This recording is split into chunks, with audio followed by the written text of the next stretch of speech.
Stage Pass, Institute of Gaming. For more details, contact 7093965965965.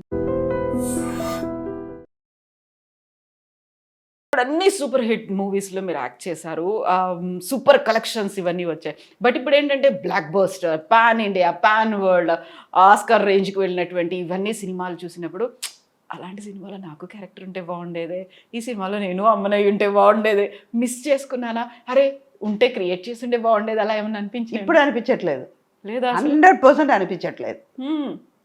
మనం చేస్తాం కదా, పాత వాళ్ళని చూసేటప్పుడు కనిపిస్తుంది, ఒక జయసుధ గారిని చూసేటప్పుడు కనిపిస్తుంది, జయప్రద గారిని చూస్తే అనిపిస్తుంది, ఓకే, సావిత్రి గారిని చూసేటప్పుడు అనిపిస్తుంది, సుచేత గారిని చూసేటప్పుడు అనిపిస్తుంది. ఇప్పుడు అసలు లేదు, 200% కూడా అనిపించదు. 100% కాదు, 200% చెప్తాను. ఐమ్ నాట్, నాకు ఇంతకంటే మంచి క్యారెక్టర్స్ నేను చేశాను. ఆమె చెప్పుకోవచ్చు, మన్మధుడు చెప్పుకోవచ్చు, నువ్వు లేక నేను అలాంటి క్యారెక్టర్ నేను చేసిన తర్వాత గ్యాంగ్ లీడర్ చేశాను. అలాంటప్పుడు నేను ఎందుకు ఇప్పుడు ఉన్నది నేను కంపేర్ చేసుకోవడం? వీళ్ళెవరు నాకు పోటీ కూడా కాదు, వాళ్ళ ఏజ్, వాళ్ళ క్యారెక్టర్ ఇప్పుడు ఉన్నది అంతే. సుధా ఫుల్ ఫ్లెడ్జ్గా క్యారెక్టర్స్ చేశాను. నా కోసం అని కొన్ని క్యారెక్టర్స్ ఇచ్చే డైరెక్టర్స్తో వర్క్ చేశాను. అలాంటప్పుడు నేను వీళ్ళందరినీ ఎవరిని పోటీ కాదు, రాలేరు. పోటీ సుధా అంటే సుధాకు మాత్రమే పోటీ, రీప్లేస్ సార్. అంతే, ఆల్టర్నేటివ్ రీప్లేస్మెంట్లు అసలు ఏమీ లేవు. ఇంకా సుధా లేరా, ఓకేలే అని వెయిట్ చేస్తూ ఉంటారు. కానీ సీనియర్ ఎన్టీఆర్ గారితో చేశారు, జూనియర్ ఎన్టీఆర్ గారితో కూడా చేశారు. ఆ మెమరీస్ అనేవి ఎలా ఉంటాయి అసలు? ఆ ఫ్యామిలీలో అందరితోనూ వర్క్ చేశాను. బాలకృష్ణ గారితో చేశారు. అంటే ఇది ఏంటంటే అక్కడ సీనియర్ లేదు, జూనియర్ లేదు, అందరితోనూ వర్క్ చేస్తాం అన్నది అక్కడ. అలా ఫ్యామిలీ అంటే ఇప్పుడు ఎన్టీఆర్ గారి ఫ్యామిలీతో చేశారు, చిరంజీవి గారి ఫ్యామిలీతో చేశారు, అండ్ నాగార్జున గారి ఫ్యామిలీతో చేశారు. ఇలా ఫ్యామిలీ జనరేషన్లు లక్కీగా ఇప్పుడు కొంచెం తగ్గింది కాబట్టి, లేకపోతే ఇప్పుడు కూడా అంటే మనకి రోజు బిర్యానీ పెడితే బోర్ కొడుతుంది కదా, అందుకే సుధా కాకుండా ఇంకో వాళ్ళు తీసుకొచ్చి పెడదాం, కొన్నాళ్ళకి చూద్దాం.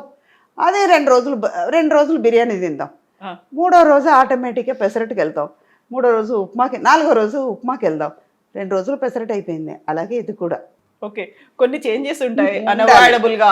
అంటే నిన్న కట్టుకునే శారీ మళ్ళీ ఇవాళ కట్టలేము, అదే కలర్ శారీ కట్టలేము. అవును, మనకే అనిపిస్తుంది ఇదే కలర్ రేపు కూడా కడితే, నిన్ననే కదా కట్టాము, మళ్ళీ ఇదే కలర్ ఎందుకు, మనకే అనిపించేటప్పుడు మన చూసేవాళ్ళకి ఎలా ఉంటుంది? ఇంత మెచ్యూర్డ్, సైకలాజికల్గా కావచ్చు, ఫిజికల్గా, ఎమోషనల్గా చాలా బ్యాలెన్స్డ్గా సెట్ చేసుకుంటూ ముందుకు వెళ్ళాలి. ఆఫర్స్ వచ్చినా రాకపోయినా, నష్టాలు వచ్చినా అలాగే తీసుకోవాలి, మీరు సంపాదించిన ఆస్తి పోయినప్పుడు తీసుకోవాలి, ఫ్యామిలీ మెంబర్స్ కాదు బయటి వాళ్ళందరూ మళ్ళీ మిమ్మల్ని అమ్మ అంటూ వచ్చినప్పుడు అలాగే తీసుకోవాలి. కొంతమంది దూరం అయిపోయారు, బోల్డ్ అంతమంది దగ్గరకు వచ్చారు, మిమ్మల్ని మీరు స్టేబుల్ చేసుకోవాలి. ప్లస్ అనేది ఎలా ఉంది, ఇది ఒకటే ప్లస్.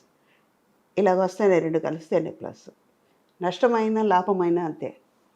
అదే కదా లైఫ్, ఒకటి పోతుంది అంతే, ఇంకా అంతే లైఫ్. ఆకలి అనేది ఉంటుంది, అన్నం ఉంది, అన్నం తిన్న తర్వాత ఆకలి పోయింది కదా, 2 లింకే కదా. రాత్రి అయినా వస్తుంది, పగలు వస్తుంది, 2 దేవుడు ఇచ్చేటప్పుడు ఎందుకు మనం తీసుకోలేము? అంతే, సంపాదించేటప్పుడు హ్యాపీగా ఉంది, పోయేటప్పుడు మాత్రం ఎందుకు బాధపడాలి? సంతోషంగా తీసుకున్నాను కదా, కోట్లు తీసుకున్నప్పుడు సంతోషంగా ఉంది, అదే 1 కోటి రూపాయలు పోతే ఎందుకు బాధపడాలి? పోతే పోనీ. అవును, వచ్చేటప్పుడు ఉన్న సంతోషం, పోయేటప్పుడు అబ్బా కాపాడలేక చచ్చిపోయాను కదా, పోయింది కదా. అవునా? మీరు నేను